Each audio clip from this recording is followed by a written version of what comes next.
ఏ రకంగా డోనింగ్ doping procedures దాంట్లో కంపల్సరీగా ఎడ్యుకేట్ అండ్ ట్రైనింగ్ చేయాలి. తర్వాత ఎక్స్ప్లోజివ్ యాక్టివేటెడ్ టూల్స్, కొన్ని పవర్ టూల్స్ తోటి ఆపరేట్ చేసేటప్పుడు ట్రైన్లు సంభవిస్తుంటాయి. దాని గురించి స్కిల్ పర్సన్ చేత ఎడ్యుకేషన్ అండ్ ట్రైనింగ్ ఇప్పించాలి. తర్వాత coming to the 10th point, asbestos amendment.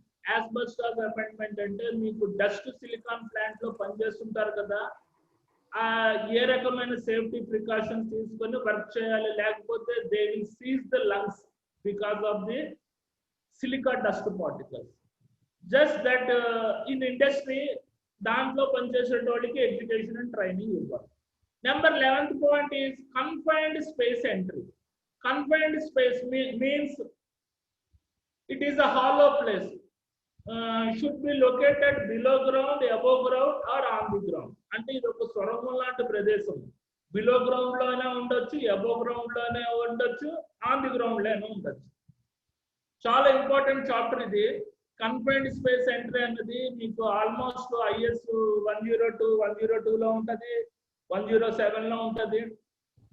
చాలా ఇది మాత్రం దీని గురించి డీటెయిల్ గా నేను మీకు తర్వాత చెప్తాను. అందులో సెల్ఫ్ కంటైన్డ్ బ్రీతింగ్ ఆపరేటర్స్ వేసుకొని మనకి ఏ రకంగా కెమికల్ క్లీనింగ్ యాక్టివిటీస్ చేయాలి, కన్ఫైన్డ్ స్పేస్ లో దూరడం ఒక ఎత్తు, అందులో దూరి హార్ట్ వర్క్ యాక్టివిటీస్ అంటే వెల్డింగ్, గ్యాస్ కట్టింగ్ వర్క్స్ ఎలా చేయాలి అన్న దాని గురించి కంపల్సరీగా శిక్షణ ఇవ్వాలి. Number 12th point is a fall protection system. అంటే వర్కింగ్ ఎట్ హైట్స్ అంటే స్కఫోల్డింగ్ వర్క్ చేస్తున్నప్పుడు it is a working at height. Working on cell towers, it is nothing but working at heights. And working on అంటే above 6 meter level should be considered as a working at heights. Working at heights దగ్గర ఏ రకమైన safety precautions తీసుకొని పనిచేయాలో దాని గురించి education and system ఇవ్వాలి. తర్వాత 13th point, operation of the mobile equipment. Mobile equipment means తిరిగే అతి భారీ వాహనాలు, క్రేన్ అండ్ రిగ్గింగ్ సేఫ్టీ చేస్తున్నారు, దానికి సంబంధించిన విభాగాల్లో ఎడ్యుకేషన్ అండ్ ట్రైనింగ్ ఇవ్వాలి. అండ్ ఫోర్క్ లిఫ్ట్ ఆపరేషన్, దానికి సంబంధించిన విభాగాల్లో ఎడ్యుకేషన్ అండ్ ట్రైనింగ్ ఇవ్వాలి. దీని గురించి ఇది IS 102 లో ఉంటుంది. ఈ టాపిక్ గురించి లేటర్ అవి discuss. Number 14 is specialized work. అంటే ప్రత్యేకమైన పనులు, ప్లంబర్ పని, ఎలక్ట్రికల్ పని, మ్యాషనరీ పని చేసే టెక్నీషియన్ కి వాళ్ళ పని భాగాల్లో సెమీ స్కిల్ పర్సన్స్ వస్తే వాళ్ళకి కరెక్ట్ గా శిక్షణ ఇచ్చి పనులు ఇంప్లిమెంట్ చేయాలి. ఇవన్నీ ఏంటి, legislative requirements for safety related training. అంటే ఈ చెప్పిన 14 పాయింట్స్ లెజిస్లేటివ్ రిక్వైర్మెంట్స్, అంటే కంపల్సరీగా శిక్షణ ఇవ్వాలి మీ ఇండస్ట్రీస్ లో. ఈ 14 పాయింట్స్ రాసి ఒక్కొక్క పాయింట్ గురించి డీటెయిల్ గా మీరు 2-3 పాయింట్స్ రాశారంటే మీరు ఓన్ గా మీకు షూర్లీ 10 out of 9 మార్క్స్ వస్తాయి. Now safety education and training chapter is brief discussion is completed. Coming to the 5th point, safety rules and work procedure. This topic contains almost 25 points. This is a very easy points. Later I will discuss this topic. 6th is the communication procedure. Communication procedure means how will you communicate to others? It is a very mandatory. This contains almost 13 points. Communication procedure అనేది workers కి ఏ రకంగా ఇవ్వాలి అన్నది దాంట్లో 13 points ఉంటాయి.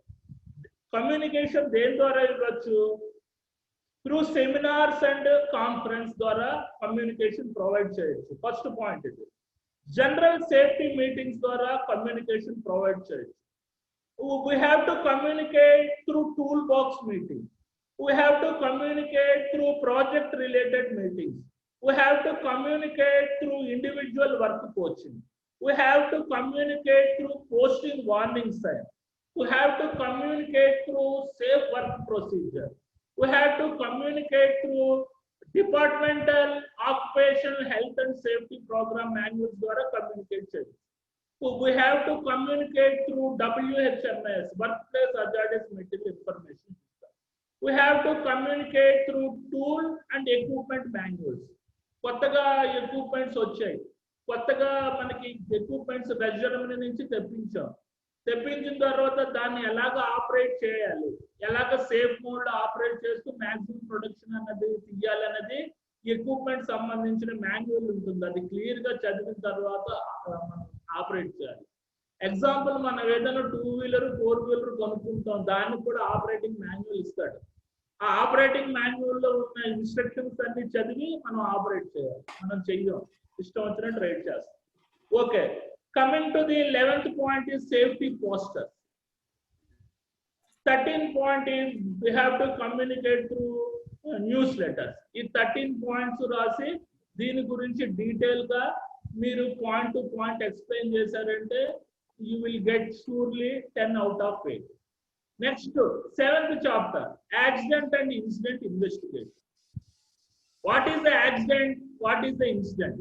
Accident means అంటే accident అంటే ప్రమాదము, ఇన్సిడెంట్ అంటే సంఘటన. ఇంచుమించుగా రెండు ఒకటే చేస్తారు ఇప్పుడు. Accident means an unplanned, unexpected, unwanted things related loss in some kind of personal property and environment. అంటే అనుకోని అవాంఛనీయ ఘటనల ద్వారా, క్రమంలో జరిగిన ఘటనల ద్వారా మనుషులకు కానీ ఎక్విప్మెంట్ కానీ పర్యావరణానికి కానీ నష్టం కలిగించేదాన్ని యాక్సిడెంట్ అండ్ ఇన్సిడెంట్ అని అంటారు. ఇప్పుడు ఒక ప్రమాదం జరిగినప్పుడు ఇన్వెస్టిగేషన్ ఏ రకంగా చెయ్యాలి, ఇన్వెస్టిగేషన్ ఏ రకంగా చేస్తామంటే ఇందులో అంటే ఇన్వెస్టిగేషన్ అనేది సేఫ్టీ ఆఫీసర్ చేస్తారు, సేఫ్టీ ఇంజనీర్. చూడండి, ఈ టాపిక్ యాక్సిడెంట్ ఇన్సిడెంట్ ఇన్వెస్టిగేషన్ అనేది IS 104 లో కూడా ఉంటుంది. అంటే IS 101 లో కూడా అడగచ్చు, IS 104 లో కూడా ఈ టాపిక్ ఉంటుంది అనమాట. కాబట్టి మంచి వర్తున్న టాపిక్. ఫస్ట్ మనకి యాక్సిడెంట్ అయిన తర్వాత first point collection of evidence, అంటే సాక్ష్యాల సేకరణ. తర్వాత ఫిజికల్ ఎవిడెన్స్, అంటే అతనికి ఏమన్నా కోసుకున్నా గీరుకున్నా బొమ్ముకున్నా దాని యొక్క ఫోటో తీయాలి. Number 3 is the documentary evidence. Document ద్వారా ప్రిపేర్ చేయాలి. డాక్యుమెంట్ అంటే యాక్సిడెంట్స్ ఎలాగైంది అన్నది ఒక format, accident and incident investigation format ఉంటుంది ఇండస్ట్రీస్ లో, అది ప్రిపేర్ చేయాలి. Number 4 is the personal testimony, అంటే ఏంటి, వ్యక్తిగత సాక్షులు. వ్యక్తిగత సాక్షులు ఆ టైంలో యాక్సిడెంట్ లో ఏమైంది, ఏం జరిగింది అన్నది వ్యక్తిగత సాక్షులు వాళ్ళు ఉంటారు కదా, కోవర్కర్స్ దగ్గర నుంచి విట్నెస్ తీసుకోవాలి. ఈ 4 points are very important in accident and incident investigation. Some questions related to accident investigation. అసలు ప్రమాదం ఎవరికి జరిగింది, ఆ ప్రమాదం ఎలా జరిగింది, ఆ ప్రమాదం ఎప్పుడు జరిగింది, ప్రమాదం ఎందుకు జరిగింది, ప్రమాదం ఎక్కడ జరిగింది, ఆ ప్రమాదం ఎలా జరిగింది అన్న దాని గురించి డీటెయిల్ గా మీకు పవర్ పాయింట్ ప్రెజెంటేషన్ లో నేను ఎక్స్ప్లెయిన్ చేస్తాను. Coming to the 8th chapter, accident types and control measures. ఇది చాలా ఇంపార్టెంట్ చాప్టర్. ఈ ఒక్క చాప్టర్ వర్త్ 8 మార్క్స్, మనకు ఆల్మోస్ట్ 30 మార్క్స్ ఉంటుంది. ఇది IS 101 లో ఉంటే పడొచ్చు, 102 లో పడొచ్చు, 103 లో పడొచ్చు. 8వ chapter is very important. Accidents types, ప్రమాదాల రకాలు, వాటి యొక్క కంట్రోల్ మెజర్స్. ఇక్కడ యాక్సిడెంట్ టైప్స్ ఎన్ని రకాలు ఉంటాయి, ఆల్మోస్ట్ 12 రకాలు ఉంటాయి. First struck by accident, struck against accident, contact by the accident, contact with accident, caught on type accident, caught in type accident, caught between type accident, fall to the surface, fall below, over extraction, bodily reaction, over exposure. మీరు ఇలాగ 14 రాసి ఒక్కొక్క దాని గురించి detail గా రాశారంటే full marks పడిపోతాయి. దీంట్లో యాక్సిడెంట్ క్లాసిఫికేషన్స్ ఉంటుంది, యాక్సిడెంట్ రేట్స్ ఉంటుంది. Coming to the control measures, accident control measures, and how will you control the accident control measures? Through engineering controls. Number 2 is the administrative controls. ఉపయోగించి ప్రమాదాలు అరికట్టవచ్చు. Through PPE, personal protective equipments ద్వారా కొన్ని ప్రమాదాలు అరికట్టవచ్చు. Number 4, safety education and training ద్వారా ప్రమాదాలు అరికట్టవచ్చు. Number 5, enforcement, అంటే safety standards అమలు చేయడం ద్వారా మీ ఇండస్ట్రీస్ లో ప్రమాదాలు అరికట్టచ్చు.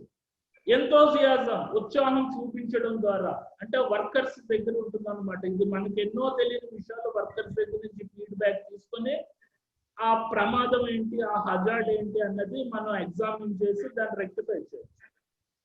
Number 7, evaluation. Evaluations means విశ్లేషణకి విశదీకరించడం. విశ్లేషణ ద్వారా కూడా you have to control the accidents. ఇది ఈ రెండు ఉంటాయి దీంట్లో. ఈ 8th చాప్టర్ అన్నది వెరీ ఇంపార్టెంట్. ఓకేనా? Number 9 is the risk assessment. What is a hazard? What is a risk?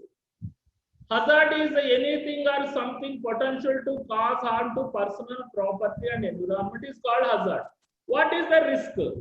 A risk is a product of likelihood into severity. అంటే నేను బ్రీఫ్ గా మీకు చెప్తున్నాను. ప్రమాద సంభావ్య తీవ్రత 100% ఉంటే హజార్డ్ అని అంటారు. ప్రమాద సంభావ్య తీవ్రత 20% 30% ఉంటే దాన్ని రిస్క్ అని అంటారు. జనరల్ గా హజార్డ్స్ అనేది అందరికీ కనపడతాయి, విజిబుల్. బట్ రిస్క్ అనేవి ఎవరికి కాంపిట్ పర్సన్స్ మాత్రమే మనకి ఎగ్జామిన్ చేయగలరు. ఈ చాప్టర్ రిస్క్ అసెస్మెంట్ అంటే సంభావ్య 20% ప్రమాదాలను కూడా అంచనా వేసి అరికట్టాలి. ఏ రకంగా అరికట్టాలి? దానికి రిస్క్ అసెస్మెంట్ మెథడాలజీలో ఒక 7 స్టెప్స్ ఉంటాయి. దాని గురించి నేను మీకు డీటెయిల్ గా ఆ స్లైడ్ లో ఎక్స్ప్లెయిన్ చేస్తాను. ఈ చాప్టర్ కూడా IS 101 లో ఉంటుంది, 104 లో కూడా ఉంటుంది. Coming to the 10th chapter, environmental pollution. It is a very easy chapter. Everybody know how our environment is polluted. Our environment is polluted through air pollution. Our environment is polluted through water pollution, sound pollution, earth pollution, global warming, deflection, ozone deflection. You have to write these 6 points. Coming to the 11th chapter, occupation, health and safety audit. This chapter is also contained in IS 101 and 104. Safety audits లో మీకు types of safety audits అడుగుతూ ఉంటాడు. అది already మన hard కాపీలో ఉంది. దాని గురించి detail గా తర్వాత నేను మీకు ఎక్స్ప్లెయిన్ చేస్తుంటాను. Coming to the 12th chapter, safety publicity and promotion procedure. ఇందులో safety publicity and promotion procedure చూడండి. ఒక క్వశ్చన్కి ఒకటి రాయకండి దయచేసి. ఈ సేఫ్టీ పబ్లిసిటీ అండ్ ప్రమోషన్ గురించి, safety committee functions and duties గురించి, దానికి సంబంధించిన రిలేటెడ్ పాయింట్స్ రాయాలి. Okay, coming to the safety publicity and promotion procedure, 12th point. How 5 minutes 2 minutes. Okay, coming to the అంటే మీ ఇండస్ట్రీస్ లో సేఫ్టీ పబ్లిసిటీ అండ్ ప్రమోషన్ ఏ రకంగా ఇవ్వాలి? జనరల్ గా ఫస్ట్ ఏంటి, NSC నేషనల్ సేఫ్టీ కౌన్సిల్ అని ఒకటి ఉంటుంది ప్రతి ఇండస్ట్రీస్ లో. వాళ్ళు పబ్లిసిటీ ఏ రకంగా ఇస్తారంటే నేషనల్ సేఫ్టీ డే వీక్ ప్రకారంగా పబ్లిసిటీ ప్రమోషన్స్ ఇస్తారు. అది జనరల్లీ 4th March 1972లో స్టార్ట్ అయింది. ఎవ్రీ March 4 అన్నది నేషనల్ సేఫ్టీ డే. దాని ద్వారా పబ్లిసిటీ అండ్ ప్రమోషన్ ఇవ్వచ్చు. తర్వాత fire service day and weak. ఇది జనరల్ గా 14th April 1 వీక్ ఉంటుంది అనమాట. అంటే 1945 లో బొంబాయి డాక్ యార్డ్ దగ్గర భారీ అగ్ని ప్రమాదం జరిగింది. భారీ అగ్ని ప్రమాదం జరిగి loss of equipment, manpower అయింది. అప్పటి నుంచి 95 onwards fire safety day week గా మొత్తం NSC అనేది మీకు సెలబ్రేట్ చేసుకుంటుంది. Third, worlds environment. మొన్న అయింది వరల్డ్స్ ఎన్విరాన్మెంట్ డే. ఇది June 5th. It comes under June 5th. Next, we can publicity and promotion through safety poster, and we can publicity and promotion through safety tip cards. We can publicity and promotion through safety calendars. We can publicity and promotion through Suraksha Prakriti.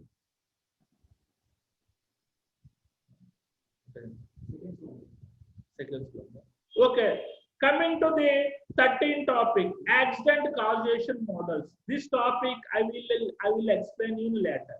Number 14 is key elements of safety and health management. Key elements means ముఖ్యమైన అంశాలు. What are the key elements of health and safety management? I will explain to you in PowerPoint slide. Madam, next.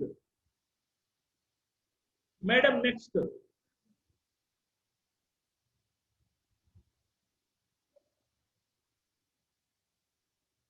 Madam, next slide.